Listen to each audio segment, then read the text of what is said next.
The Army is begging unvaccinated soldiers to return.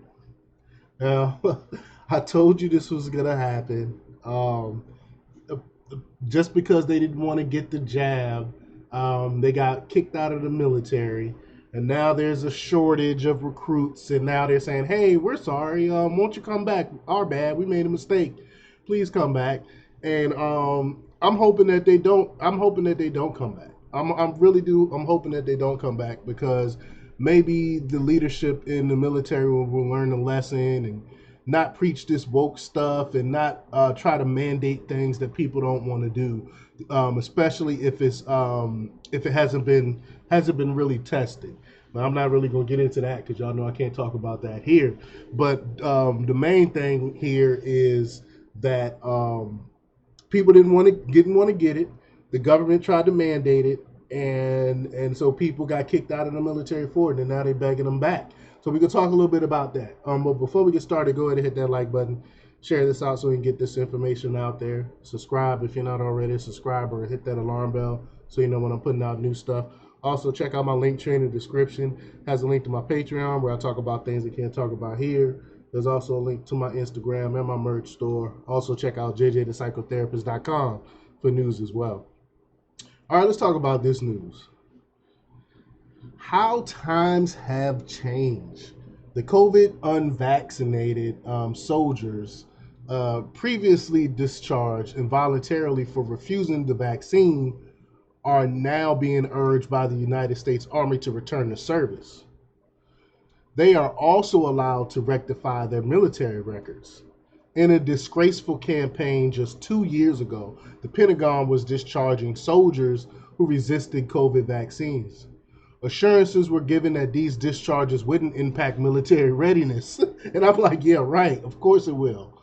A Marine Corps Lieutenant David Ottignon told lawmakers, quote, I can tell you there are no operational impacts across the force for readiness. Total lie. And the Marine Corps having discharged the most service members with a total of 1,968. That's 20% honorably, saw a readiness decline. Thousands were dismissed and potential recruits dwindled because young, healthy men opposed the jabs. Over 17,000 service members cited safety concerns for refusing shots. The vaccine mandate ousted 8,339 more service members than the soldiers killed in Afghanistan, which was 2,402. The terminated soldiers were often the healthiest and most conscious.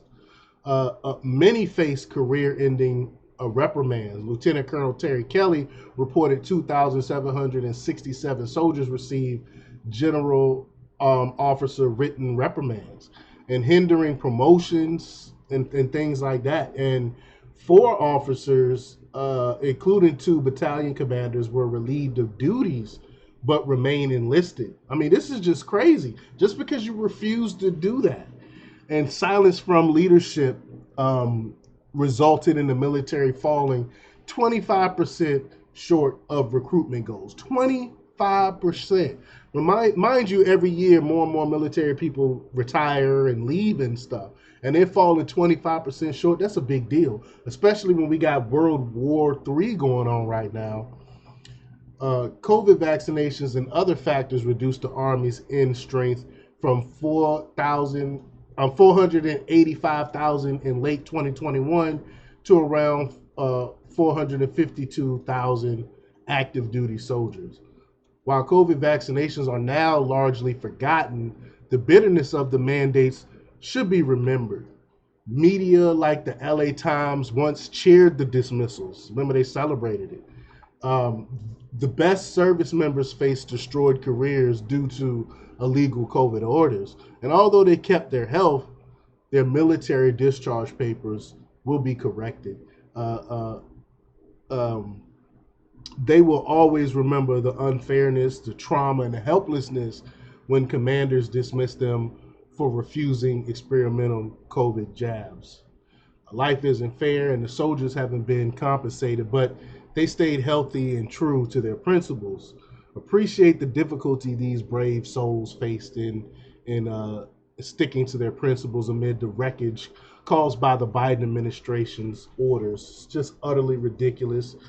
Our military is way weaker under this administration, and I don't blame anyone except for the Biden and his administration. Look what's going on. Everything under him is sucking right now, for a lot of people. But let me know what you think. Leave your comments down below. Like, share, and subscribe, and check out jjthepsychotherapist.com for the latest in news. Until next time, peace.